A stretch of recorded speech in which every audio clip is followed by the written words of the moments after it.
Mes chers amis, bonsoir et bienvenue à la bibliothèque de minuit. Cette nuit, je me propose de vous faire lecture d'une nouvelle méconnue d'Ambrose Bierce, Un incident au pont d'Owl Creek. Ceci se passait dans le nord de l'Alabama. Un homme était debout sur un pont de chemin de fer, les yeux baissés vers l'eau rapide qui coulait à 20 pieds sous lui. Il avait les mains derrière le dos, les poignets liés par une cordelette. Une corde encerclait étroitement son cou. Elle était attachée à une forte poutre transversale au-dessus de sa tête et retombait jusqu'au niveau de ses genoux. Quelques planches jetées sur les traverses soutenant les rails supportaient l'homme et ses exécuteurs, deux soldats de l'armée fédérale, dirigés par un sergent qui, dans la vie civile, avait dû être shérif adjoint. À peu de distance et sur la même plateforme, se tenait un officier en grande tenue, armé. C'était un capitaine. Une sentinelle se dressait à chacune des extrémités du pont, l'arme au bras, c'est-à-dire le fusil maintenu verticalement devant l'épaule gauche, la gâchette sur l'avant-bras, barrant la poitrine, position de parade qui oblige le corps à se tenir raide. Il ne paraissait pas qu'il entrât dans les attributions de ces hommes de s'inquiéter de ce qui se passait au centre du pont. Ils étaient simplement chargés d'interdire l'accès de la passerelle qui le traversait. Passé l'une de ces sentinelles, on n'apercevait personne. On voyait le chemin de fer filer tout droit, s'enfoncer dans une forêt sur une distance d'environ 100 yards, puis, s'incurvant à cet endroit, disparaître à la vue. Sans doute y avait-il plus loin un poste avancé. L'autre rive du cours d'eau était en terrain découvert. Une pente douce surmontée d'une palissade de troncs d'arbres verticaux, percée de meurtrières pour les tireurs avec une embrasure par laquelle sortait la gueule d'un canon de bronze commandant le pont. À mi-chemin, sur la pente entre le pont et le fortin, se tenaient les spectateurs. Une compagnie d'infanterie, en rang, au repos de parade. Les crosses des fusils posées sur le sol, les canons légèrement inclinés en arrière contre l'épaule droite, les mains croisées sur la monture. Un lieutenant était debout à la droite de la compagnie, la pointe de son épée piquée en terre, les mains à plat sur le pommeau. À l'exception du groupe des 4 hommes au centre du pont, personne ne bougeait. La compagnie faisait face au pont, les yeux figés, immobiles. On aurait pu prendre les sentinelles, tournées vers les rives, pour des statues destinées à orner le pont. Le capitaine se dressait, les bras croisés, silencieux, surveillant ses subordonnés, mais sans faire un geste. La mort est un personnage de marque. Lorsqu'elle arrive précédée d'un annonciateur, il faut qu'elle soit reçue avec des marques de respect cérémonieux, même par ses familiers. Dans le code de l'étiquette militaire, le silence et l'immobilité sont des formes de déférence. L'homme qu'on s'occupait à pendre paraissait avoir 35 ans. C'était un civil, à en juger par son costume, qui était celui d'un planteur. Ses traits étaient beaux, le nez droit, la bouche ferme, le front large et découvert, car ses cheveux longs et bruns étaient rejetés en arrière et retombaient sur le col d'une redingote bien ajustée. Il portait la moustache et l'impériale. Ses yeux, grands et d'un gris foncé, avaient une expression de bonté assez inattendue chez un homme dont le cou se cravatait de chanvre. Évidemment, il ne s'agissait pas d'un vulgaire assassin. Dans sa libéralité, le code militaire pourvoit à la pendaison d'une grande variété de personnes dont les gentlemen ne sont pas exclus. Leurs préparatifs terminés, les 2 soldats s'écartèrent et chacun retira la planche sur laquelle il s'était tenu. Le sergent se tourna vers le capitaine, salua et se plaça derrière l'officier qui, à son tour, s'écarta d'un pas. Ces mouvements laissèrent le condamné et le sergent debout aux extrémités opposées de la même planche qui reposait sur 3 des traverses du pont. Le bout sur lequel se tenait le condamné atteignait presque une 4e traverse. Cette planche avait été maintenue en place par le poids du capitaine. Elle l'était à présent par celui du sergent. Sur un signe du premier, l'autre allait faire un pas de côté, la planche basculerait, et l'homme tomberait entre 2 traverses. Ses dispositions étaient parlantes, même pour la victime. Son visage n'avait pas été voilé, ni ses yeux bandés. Il abaissa un moment son regard vers son support précaire, puis le laissa errer sur l'eau, tourbillonnant sous ses pieds. Un bout de bois qui dansait à la surface attira son attention, et ses yeux le suivirent au fil du courant. Comme il allait lentement, que cette rivière était paresseuse. Il ferma les yeux afin de concentrer ses dernières pensées sur sa femme et sur ses enfants. L'eau, muée en or par la magie du soleil matinal, la brume mélancolique traînant sur le rivage, le fort, les soldats, la planche à la dérive, tout cela avait détourné son attention. Mais soudain, il éprouva une nouvelle sensation. Frappant à travers le souvenir de ceux qui lui étaient chers, c'était un son dont il ne pouvait se délivrer ni comprendre l'origine. Une percussion aiguë, nette, métallique, comme les coups de marteau sur l'enclume. Ce bruit en avait exactement les vibrations. Qu'était cela? Était-ce incommensurablement éloigné ou tout proche? On aurait dit l'un et l'autre. Les résonances en étaient régulières, mais aussi lentes qu'un glas d'agonie. Il attendait chaque nouveau son avec patience et, il ne savait pourquoi, avec appréhension. Les intervalles de silence devinrent progressivement plus longs, jusqu'à l'affoler. Mais, tout en s'espaçant, les sons augmentaient en force et en acuité. Ils blessaient son oreille comme des coups de couteau. L'homme eut peur de ne pouvoir s'empêcher de crier. Ce qu'il entendait, c'était le tic-tac de sa montre. Il ouvrit les yeux et revit l'eau au-dessous de lui.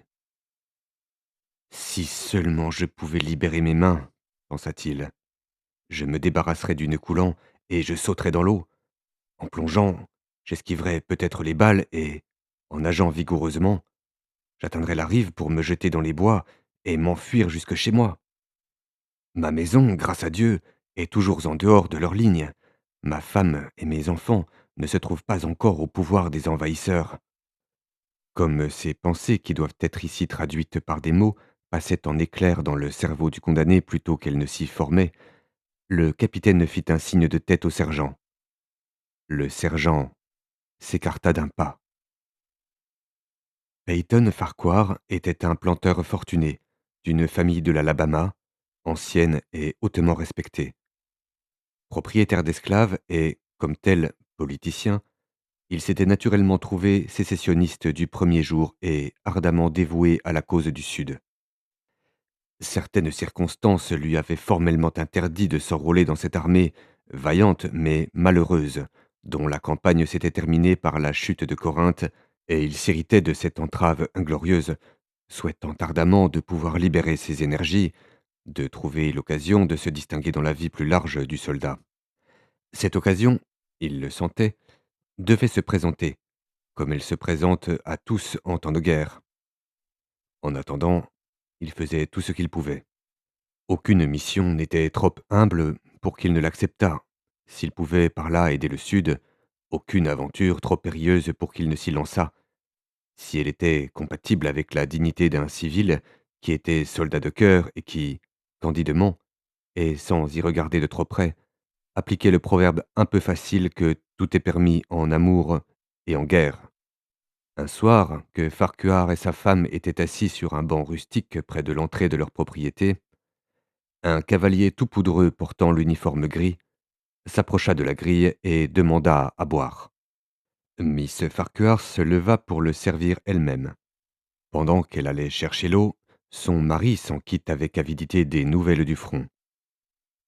Les Yanks sont en train de réparer les chemins de fer, dit l'homme, et se préparent à une nouvelle marche en avant. Ils ont atteint le pont d'Owl Creek, l'ont remis en état et ont construit une palissade sur la rive nord.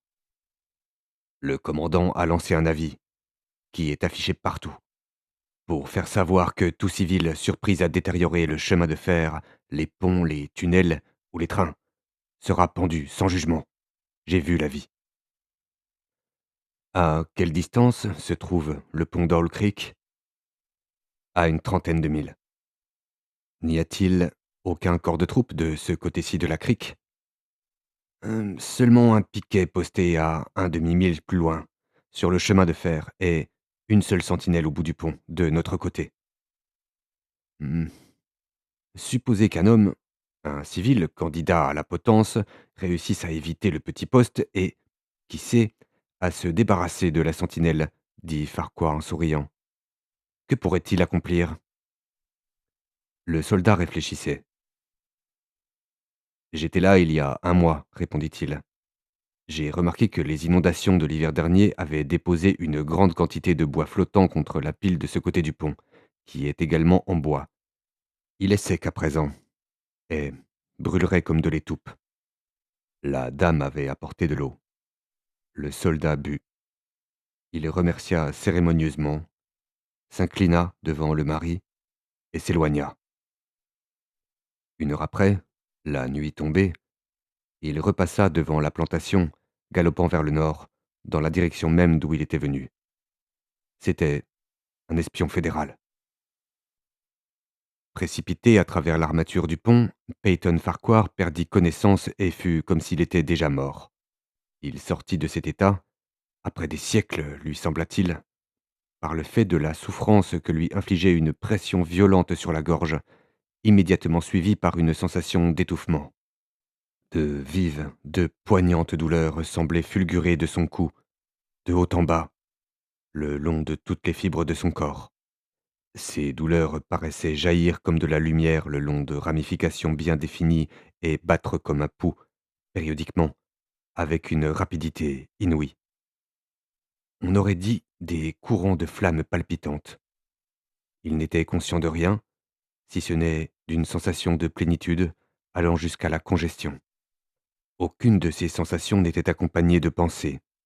La partie intellectuelle de son être était déjà annihilée.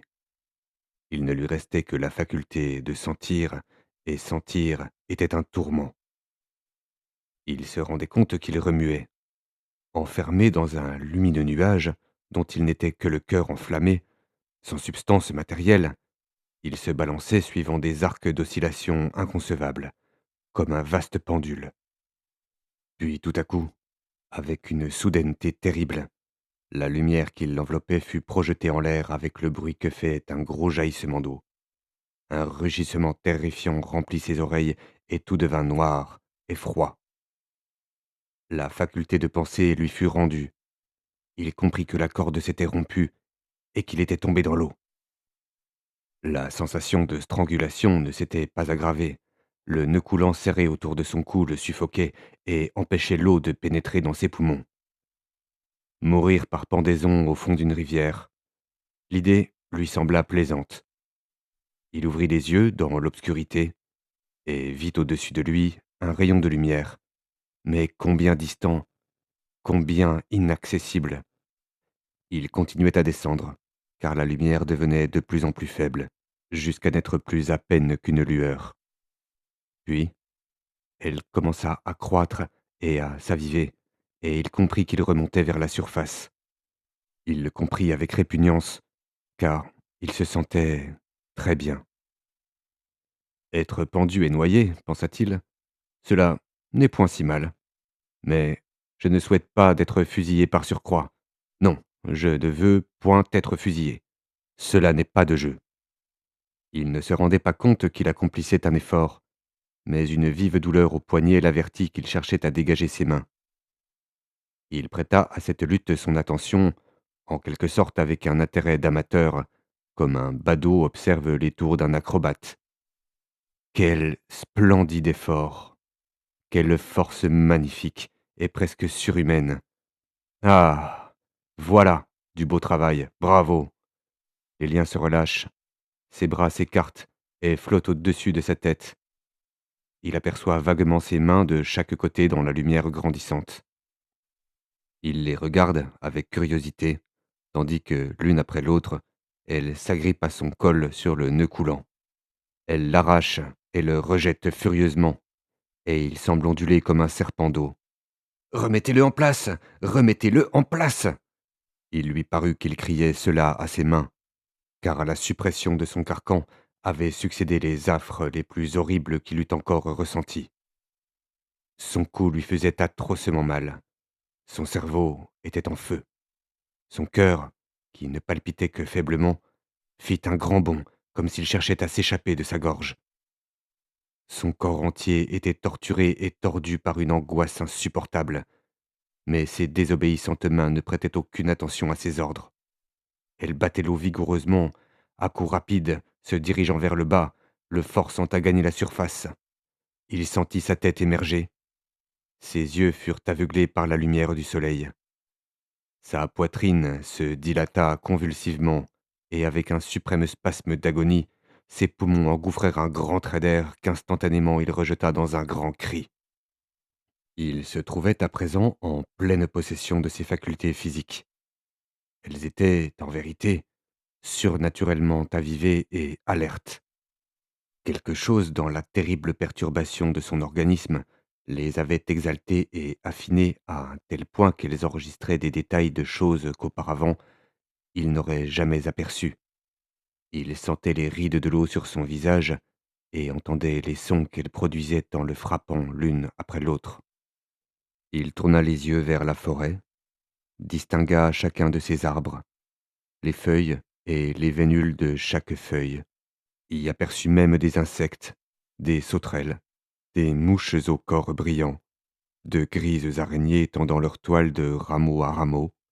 Il nota les couleurs prismatiques de toutes les gouttes de rosée sur un million de brins d'herbe, le bourdonnement des moucherons qui dansaient au-dessus des remous du courant, le frémissement des ailes des libellules, le battement des pattes des araignées d'eau, pareilles à des avirons. Tout cela formait une musique qu'il percevait. Un poisson glissa sous ses yeux, et il entendit l'élan de son corps divisant l'eau. Il était venu à la surface, tourné dans le sens du courant. En un instant, le monde visible parut virer lentement, lui-même servant de pivot au mouvement, et il vit le pont, le fort, les soldats sur le pont, le capitaine, le sergent, ses deux bourreaux. Ils se silhouettaient sur le ciel bleu. Il criait et gesticulait, le montrant du doigt. Le capitaine avait préparé son pistolet, mais il ne le tira pas. Les autres étaient sans armes. Leurs mouvements semblaient grotesques et en même temps horribles, leur forme gigantesque. Tout à coup, il entendit une violente détonation et quelque chose frappa rudement l'eau à quelques pouces de sa tête, lui éclaboussant le visage de poussière d'eau. Il entendit une deuxième explosion et vit une des sentinelles, le fusil à l'épaule, un léger nuage s'élevant au bout. L'homme dans l'eau vit l'œil de l'homme sur le pont, fixant le sien à travers la hausse du fusil.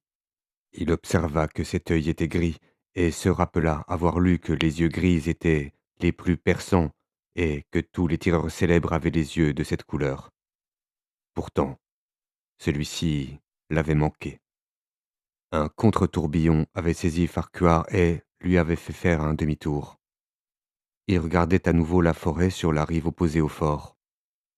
Une voix claire et qui psalmodiait s'éleva derrière lui et franchit l'eau avec une netteté qui dominait tous les autres sons, même le battement des vaguelettes dans ses oreilles. Bien qu'il ne fût pas militaire, il avait suffisamment fréquenté les camps pour connaître la signification redoutable de ce chantonnement. Le lieutenant, posté sur la rive, venait prendre part aux travaux de la matinée.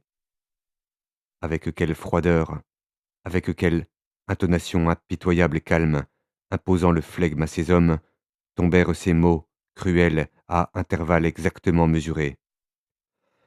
Caveau! Apprêtez! Armes! En joue! Feu! Farquhar plongea aussi profondément qu'il le put. L'eau mugit à ses oreilles comme la voix du Niagara, et cependant il entendit le tonnerre assourdi de la décharge et, s'élevant de nouveau vers la surface, il rencontra des morceaux de métal brillant, singulièrement aplatis, oscillant lentement dans leur descente. Plusieurs d'entre eux touchèrent son visage et ses mains, puis glissèrent, continuant leur chute. L'un d'eux se logea entre son col et sa peau, comme il le brûlait, il l'arracha. En s'élevant de nouveau à la surface, la bouche ouverte pour respirer, il vit qu'il était resté longtemps en plongée. Il était perceptiblement plus loin dans le courant et plus près du salut.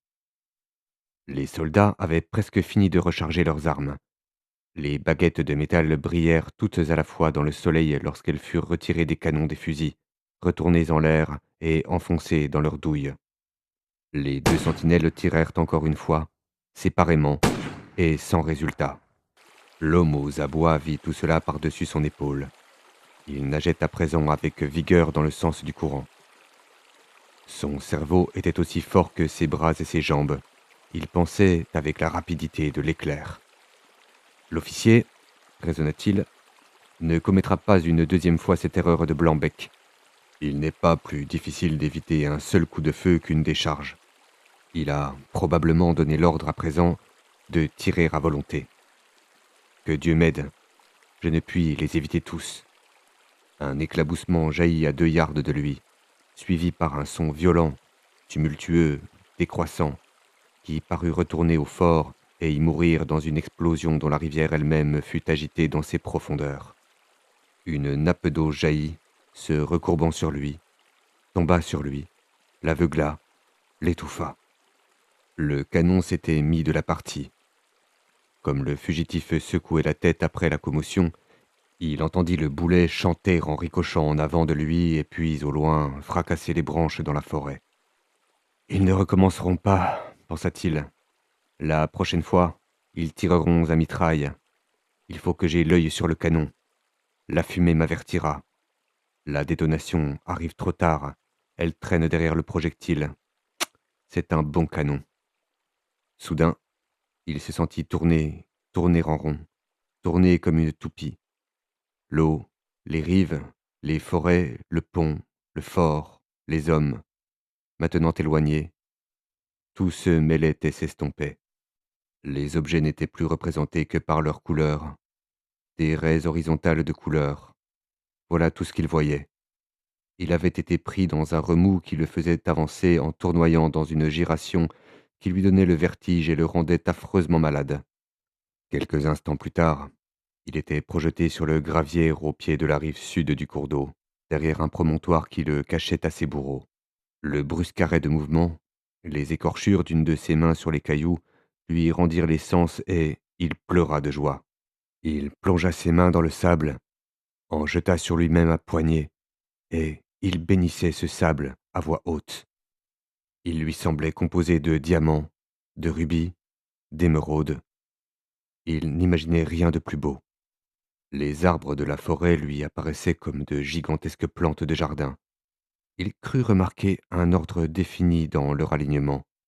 Il aspira leur parfum. Une étrange lumière rosée luisait dans les intervalles des troncs, et le vent faisait dans les branches une musique de harpes éoliennes. Il n'avait plus aucun désir de continuer sa fuite. Il demeurait dans ce coin enchanté, jusqu'à ce qu'on le reprît. Un sifflement, un râle de mitraille dans les hautes branches au-dessus de sa tête le tirèrent de son rêve. Déconcerté, le canonnier lui jetait un adieu au jugé. Il bondit sur ses pieds, gravit l'escarpement et plongea dans la forêt. Toute la journée, il voyagea, se guidant dans sa course sur l'arc de cercle que traçait le soleil. La forêt paraissait interminable. Il n'y découvrit aucune clairière, pas même un sentier de bûcheron.